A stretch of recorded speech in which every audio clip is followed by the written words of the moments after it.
My Emily is the cutest in the venue, isn't she? Daniel said with a laugh, addressing Emily. Even though I'm right in front of them, this is how they treat me. It seems nothing but a joke to me. Then Emily, seeing me, burst out laughing. What? Your wife is ugly. That's it, I can't take it anymore. I'm calling off the marriage. I said that straight to Daniel. My name is Addison. I'm turning 29 this year. I've always loved numbers, and now I work in general affairs. I think this job suits my serious nature. Currently, I'm intensely studying for a qualification. The man I was supposed to marry is named Daniel. I met Daniel at a party. I had never been in a relationship with a man before. I lacked confidence and couldn't initiate conversations with men. As my friends began marrying off, I started attending parties in a rush. That's when I got accustomed to parties and met Daniel. My first impression of Daniel was that he was cool and refreshing. When we talked at the party, I enjoyed conversing with him a lot.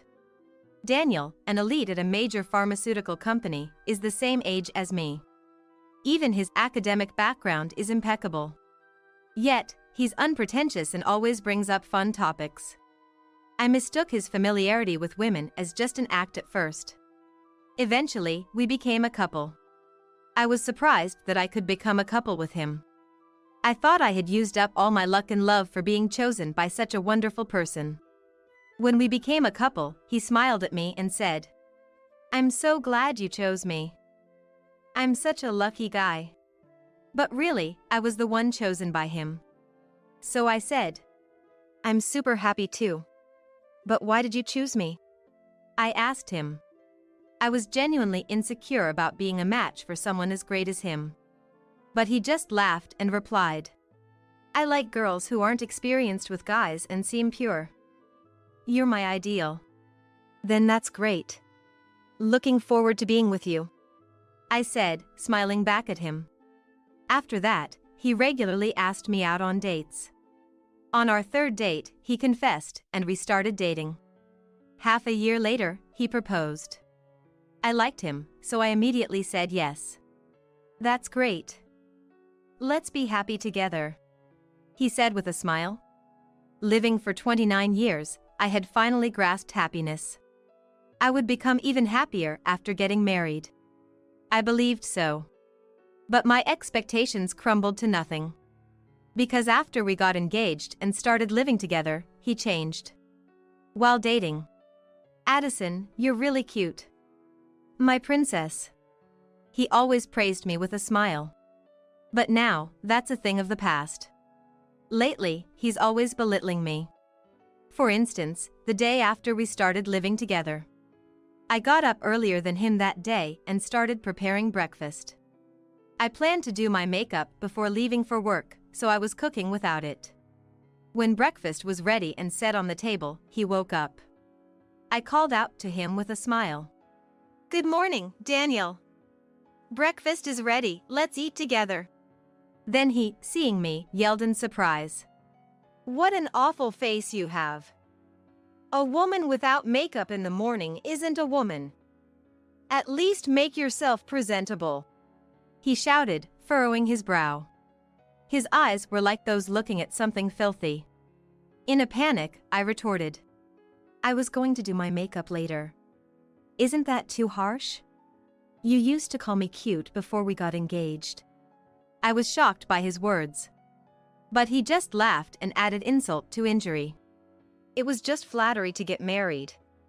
Honestly, any woman with a decent income who'd do as I say would have been fine," he said, laughing.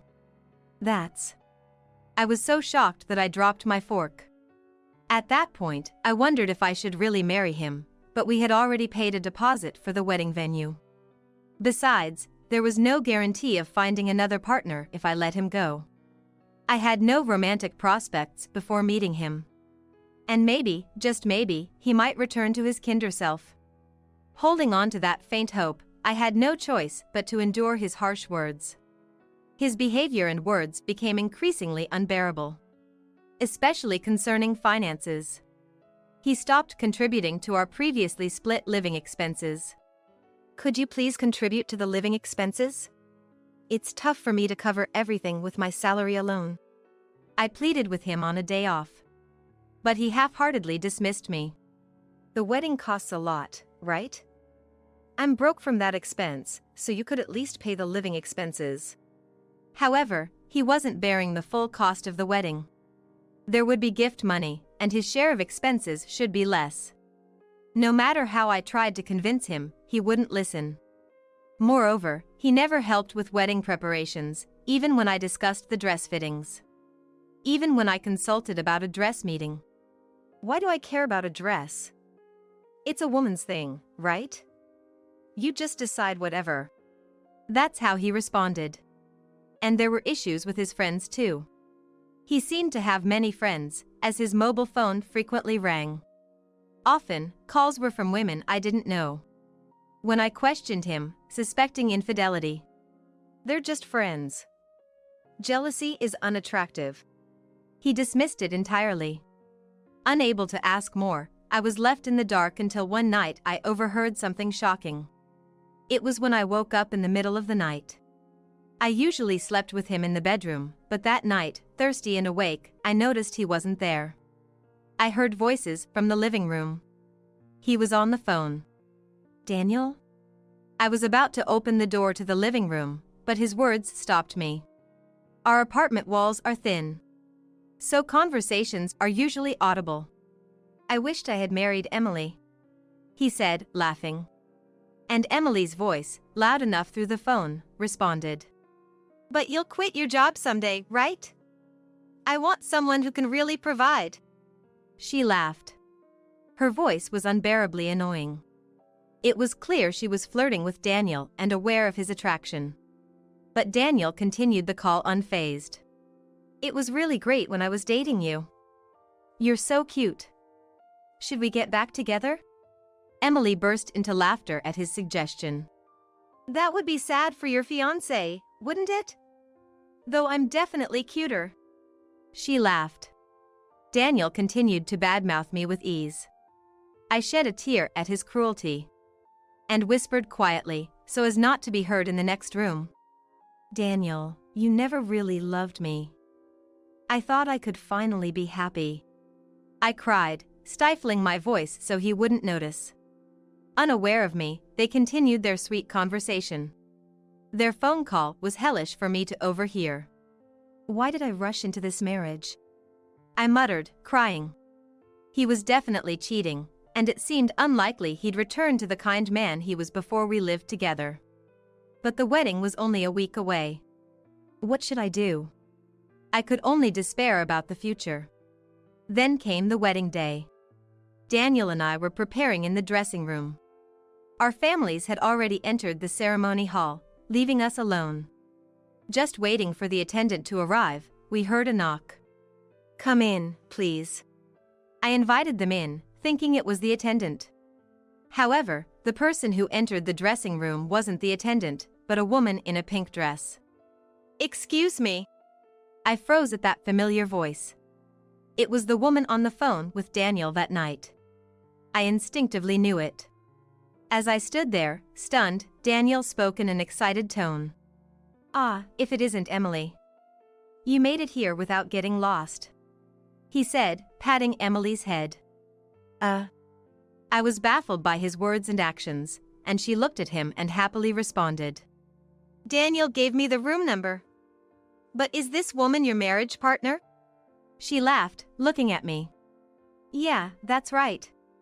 Oh, really? Such a plain dress for the main character of the day. It's quite dull. She critically eyed my dress from top to bottom, irritated by her assertive words.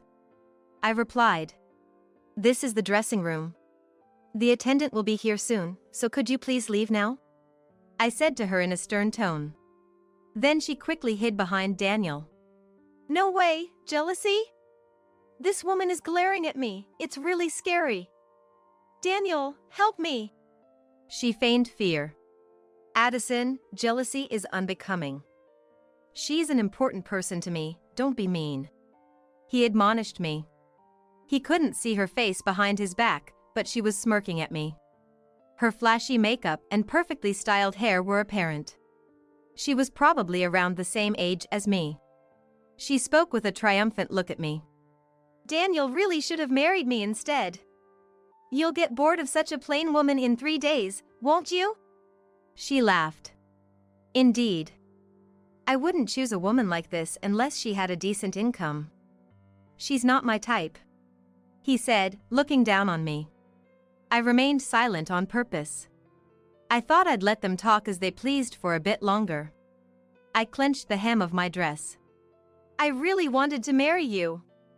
Even if we can't be a real couple, you will always be the wife of my heart. Daniel, even if you're married, we'll always be together, right? Such an ugly woman is just for the money. She laughed brightly. That's right. We'll always be together. I'll quit my job and live off Addison's money with you. He made an outrageous proposal to her. At that moment, I was on the verge of exploding. What did these two think of me? But they were oblivious to my anger. Daniel, you're terrible to your wife. Are you proposing that because I'm cuter? She asked him with upturned eyes. He nodded as if it were obvious. My Emily is the cutest in the venue, right? What do you think of Addison's face, Emily? Daniel asked with a sarcastic smile, turning to Emily. Despite my presence, this was how they treated me. It seemed nothing but a joke to me. Then Emily, seeing me, burst out laughing. What? Your wife is ugly. And she continued. Poor Daniel, marrying such an ugly woman. I'll soothe you as your heart's wife, she said, looking down on me with a laugh. That's right, isn't it? Daniel laughed too. That's it, I can't take it anymore. I'm calling off the marriage. I said that straight to Daniel. He, not taking me seriously. Really? If you cancel the marriage with me, you'll stay single forever. Because you're an unfixable ugly woman. He started laughing. Emily too. Daniel, you're too honest. I'm laughing so hard, my stomach hurts. She clutched her stomach, laughing uproariously. After laughing, Daniel said, A woman like you should be grateful to get married. You'll support me with your money for life. I felt a deep rage boiling inside me. Frustrated at myself for not seeing through such a person before the wedding. I clenched my fists, trying to endure. Emily, still laughing. Well, the wedding ceremony is about to start, right? I have to go eat my share of the celebration money, so I'll head to the venue first, she said and left the room. Shortly after, the attendant arrived.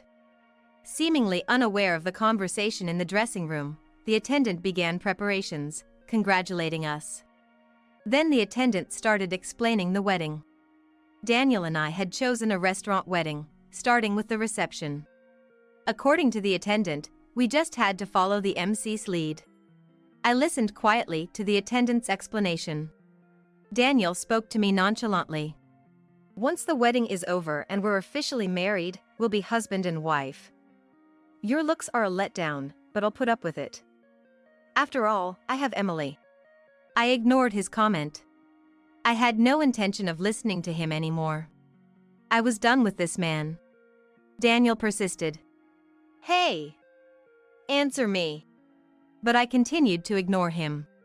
All that was left was to exact revenge and denounce him and his actions. I felt a sense of mission burning within me. Then Daniel and I entered the wedding venue. The unsuspecting attendees gave us a generous round of applause. Of course, among them was Emily, smirking unpleasantly.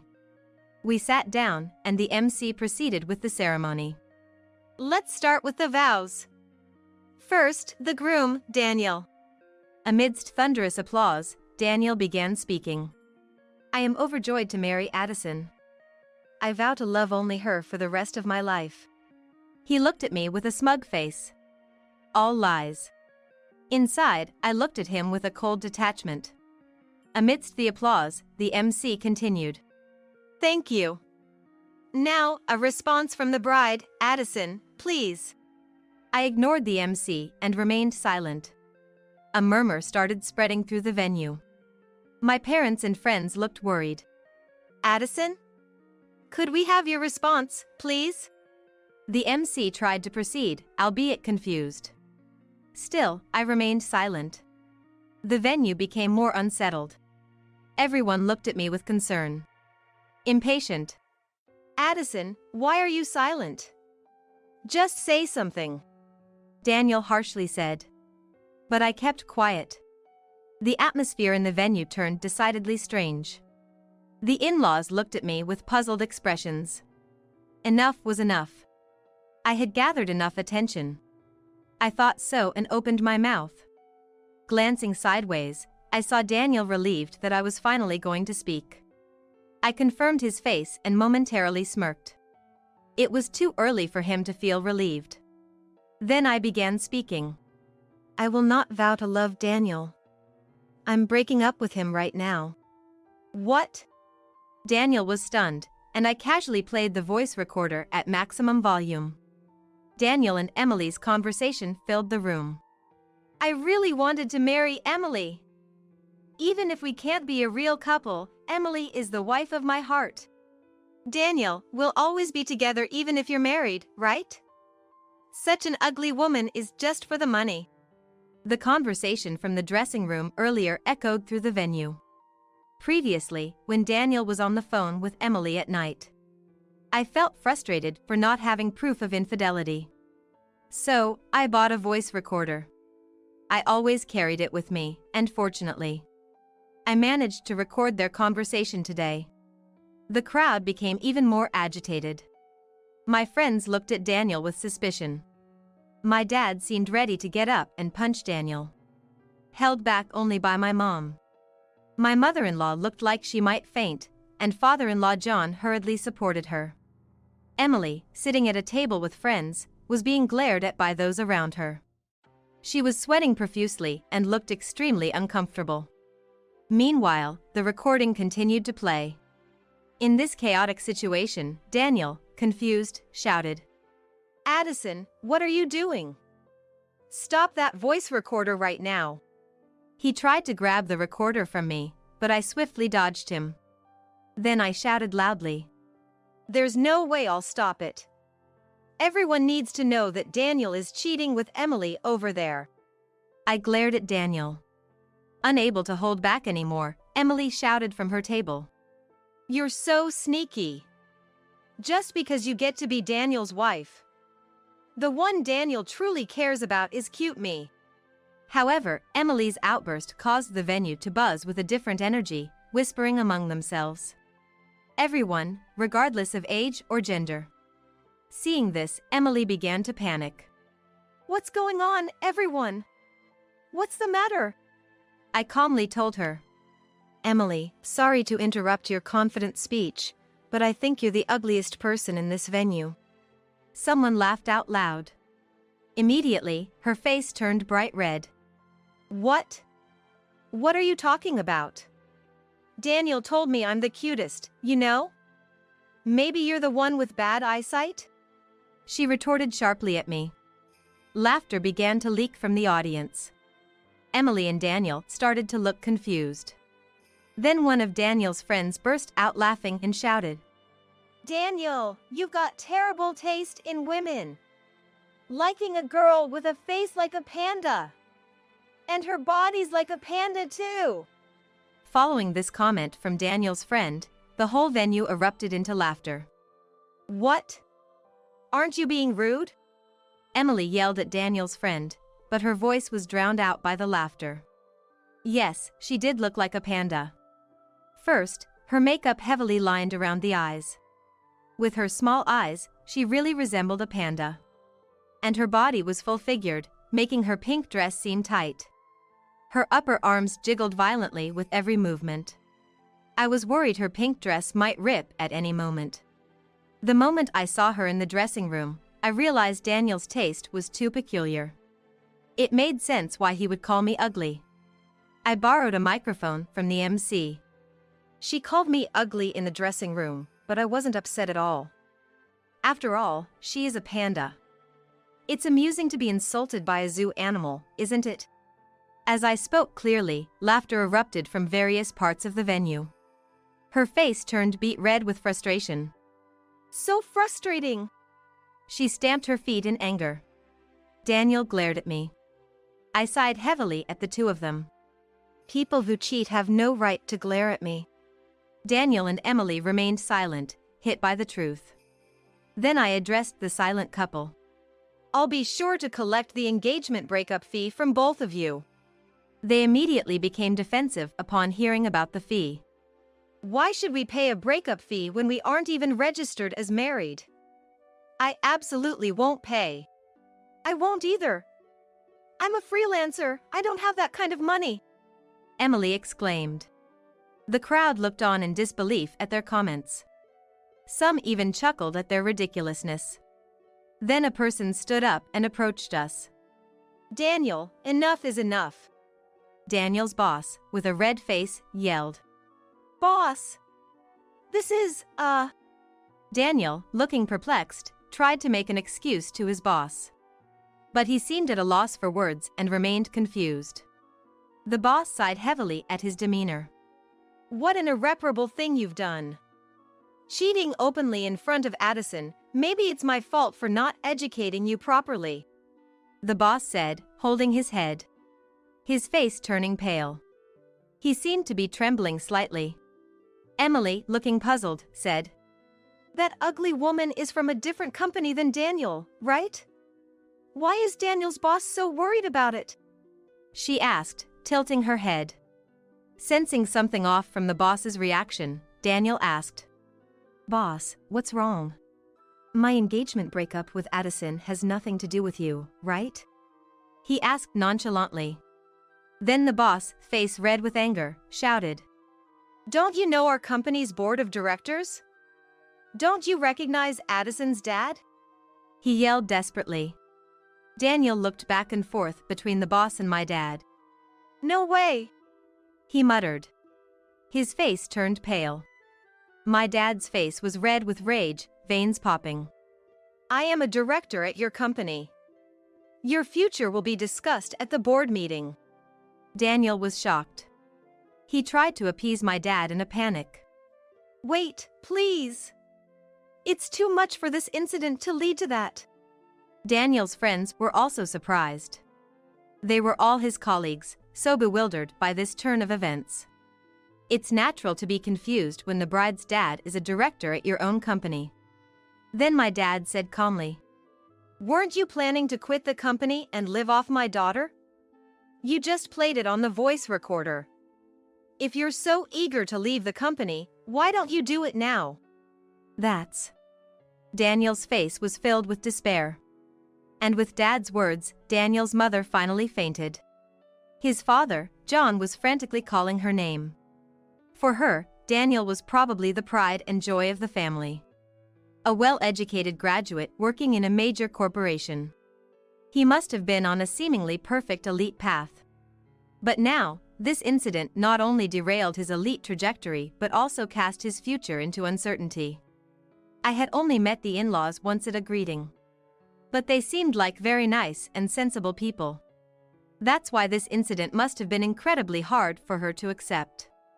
Daniel looked terribly bewildered by his mother fainting.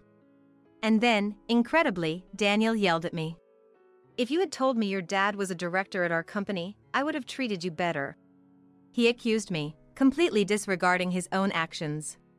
He seems to be pretending that nothing happened to him. That was the last straw for me. Daniel blaming me in such a situation. I didn't care what happened to him anymore. I asked Daniel with a smile.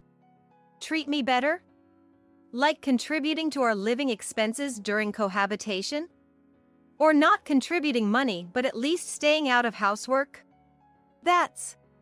He faltered. I exposed to everyone that Daniel didn't contribute to living expenses and yet interfered in household matters. Daniel was now subjected to even more disdainful looks from the crowd. Especially the women there didn't seem to see him as a human anymore. Maybe they thought even a weed would be better than him. Even Emily said to him, Daniel, you didn't pay any living expenses at all? That's really bad, isn't it? He, realizing the gravity of the situation, turned even paler. I smiled at him. Good for you, Daniel. You wanted to quit your job, right? You'll probably be able to quit very soon. He looked around. Dad, glaring at him in rage. Friends looking at him with disdain. Emily, a bit in disbelief. Not a single person was on his side. In such a situation, most people couldn't stand it. Then he began to tremble and clung to me. Addison, I was wrong. Please don't call off the engagement. I don't want to quit my job. He apologized profusely. Sweat on his forehead. It was too late for apologies. I looked at him with cold eyes. It's over, Daniel. After being looked down upon like this, there's no going back. Just stop it. But... He looked like he was about to cry. I added the final blow. Freelancer Emily and soon-to-be unemployed Daniel, a perfect match. Emily turned pale as well. If she were burdened with an unemployed Daniel, they would both be in trouble. Quickly, Emily distanced herself from Daniel. And then, Daniel collapsed, his knees giving way. Don't ever show up in front of me again. I left the two of them behind and exited the venue in my wedding dress. Eventually, he left the company. The company's decision was a demotion in the guise of a department transfer. A department where his main job was sorting documents. However, many company associates had witnessed his debacle at the wedding.